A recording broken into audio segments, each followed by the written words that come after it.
So all the tricks of the mind. Now, how not to be cheated by the mind, there is one thing that you have to do and you have not mentioned it. And that is simply keep quiet and don't make effort.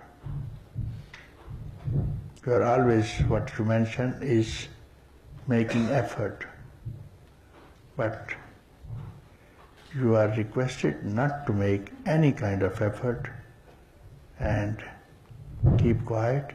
And if you ask me how, I will tell you not to think.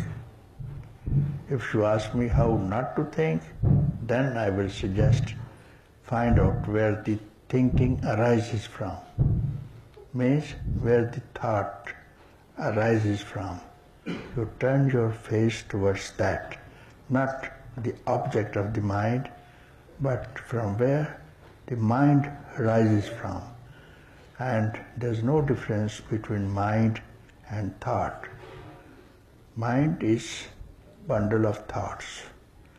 And to find thought, who will find? Again you should ask. I have to find.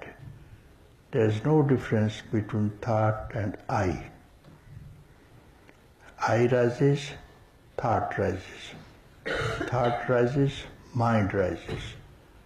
Mind rises, the senses rises. And senses rise, they produce objects of their respective relativity. Eyes to see, nose to smell a flower, ear hear music, tongue taste, hand touch. So now these are the objects that the senses are seeing. So senses and the objects are the same. When senses are there, objects are there. Now you have to return back slowly where the senses arise from. From mind. Objects, senses, mind. Where the mind arises from. Ego. And no difference between mind and ego. When the ego, where does the ego rise from? Means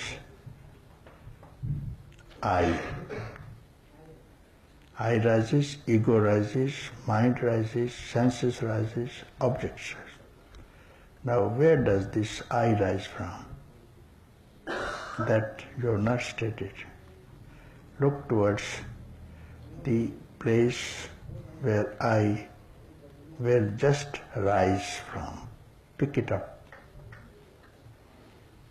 And when you do, you will merge into that place where I rises and I will disappear. And that situation is yet undescribed by anyone, any teacher, any preacher, any religious book or sutra of the Buddha. He has not described.